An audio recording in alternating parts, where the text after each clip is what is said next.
I would give our players a very positive grade for the diligence of their preparation from last January through last Friday evening. Okay, I don't give our team a very high grade for what we did on Saturday, and that's the only grade that counts. We've talked at great length here over the years about how well Brick did in the early going, remarkably well for a young player. Yet I remember having to talk with him up at Penn State, where he did experience one of his rough evenings to a guy who went on to become a first-round draft choice, and telling him at that time, just, hey, look, this guy's been in that weight room for 4 or 5 years, longer than you have. He's seen a lot of pass blockers before. Just give yourself a little bit of time, and you'll be teaching somebody else the same lessons. And that certainly was the case in the following years of his career. Certainly that's going to be somewhat the circumstance with these players. By the same token, we also talked to them about the fact that hey, these guys aren't going away. Okay, they're going to be coming every Saturday. And some Saturdays there's going to be more coming than what you just saw. So there's no place to hide. In terms of grading players after games, Doug, not only do we make strong note of those penalties that our players get, but we keep a tally of penalties caused. And obviously that's a pretty valuable, that's valuable to your team if you can be that kind of player. And certain players obviously have the capacity to create more awkward circumstances for their opponent. We think Chris might be one of those kind of players. So it's not insignificant that his opponent got called twice for holding him. I think for a lot of players, they'll have their hands full when they have Chris Long. One of the things that led to the difference in tackles between Appleby and Copper is that Appleby was usually, just because of how Pittsburgh chose their plays, Appleby was usually the play side linebacker. There weren't a lot of openings at the point of attack, plus the style of runner that Howling is largely as a cutback runner. So a lot of those balls that started out aimed at Appleby's side of the line actually ended up cutting back to the backside linebacker. So another one of those indications whereby sometimes the statistics don't necessarily tell the story. Another one is as styles of defense or defensive philosophies have changed, it used to be accurate to say that if the safeties were making a lot of tackles, that there was something wrong with the defense. Okay, where in fact now lots of defenses are designed for the safeties to make a lot of tackles. Okay, there's nothing wrong with Pittsburgh's defense, and Polamalu makes a lot of tackles. That's because the scheme is set up for Polamalu to make a lot of tackles. One of the things that is emphasized often, we try to emphasize to players in their development, is that you got to take advantage of, I won't call them experiences, you got to take advantage of your exposures. And bless you. The way that we say it is that in 3 years' time, some players get 3 years' experience.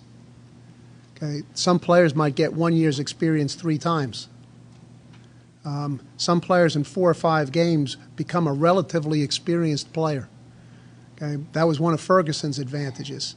Okay, that was one of Butler's advantages. Okay, they played very early. Butler played.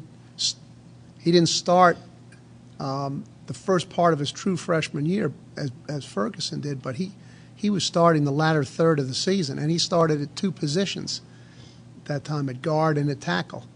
But he had a very good capacity to really learn things, and once he'd been exposed to it, good or bad result, got it the next time.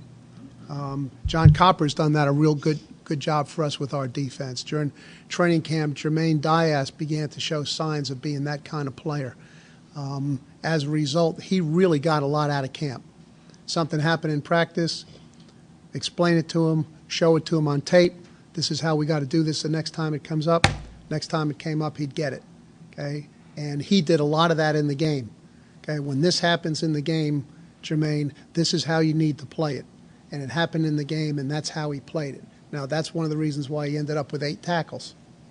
Okay, because when the things that he had been prepped for happened, he was actually an experienced player in that game. That is, he was experienced against the Pittsburgh scheme because he made full advantage of what he'd been shown in practice.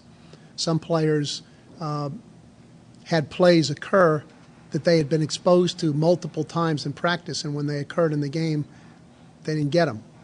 Okay, well, they didn't take advantage of the practice experience. So and some people just do a better job of that, and that's a talent, or that's a trait in terms of becoming a good player. There certainly is a great thing about being at home, but if you make too much, this is one of the things that we try to emphasize to the team, if you make too much out of playing at home, and what a great deal it is, and what a big lift it should be, and, you know, protect our house and all that business, then what you're really saying, if that's so extreme, then what you're really saying is that you're pretty much expecting to win your home games, and when the other team has the other circumstance, that psychologically you're expecting that it's going to go the other way.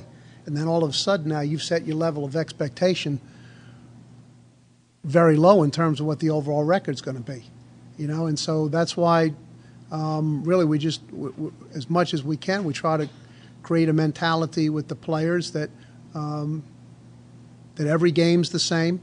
It takes the same degree of preparation to play well. It takes the same degree of energy to play well, and it's all what happens in between the white lines that determines who wins the game. That you know, whether the fans were cheering for you or against you, or what they had at the tailgate, has no bearing on really how you should play. And they got a punter who who's averaging 47 yards a kick, and that's consistent with his junior college yardage. And so there's a lot of field position swing. You know, I mean, 47 yards, obviously we can all do the math. That's just 3 yards short of half the field.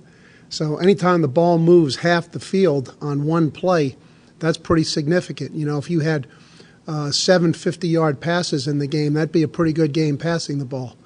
And so there's 5, 6, 7, however many times we can force it to occur, times when the ball moves 50 yards, as far as we're concerned, in the wrong direction. It moves 50 yards closer to our goal line. We have to find a way to bring that back to minimize the net punting, or to improve our net punting so that the differential doesn't change the field position swing as it just keeps adding up. That's one thing. The other thing is a uniqueness really of the style of offense that we're going to see. It bears some resemblances to not maybe the specific plays, but to try to paint a picture of it, at least in concept, to some of the run and shoot ideas of the past. A lot of it's an unusual combination. Usually teams that throw as much what I would refer to as likely to be caught passes. Like last week, they threw 9 or 10 screens in the game. Now we like screens too, but that's a lot of screens in a game, and they run 5 or 6 different type of screens. So that's a unique aspect of it. But most teams that throw that many, as I would call them, likely to be completed passes, that's usually indicative of a philosophy. In other words, they want the ball caught for just however many yards it gets, 2, 5, whatever. They don't want many incompletes.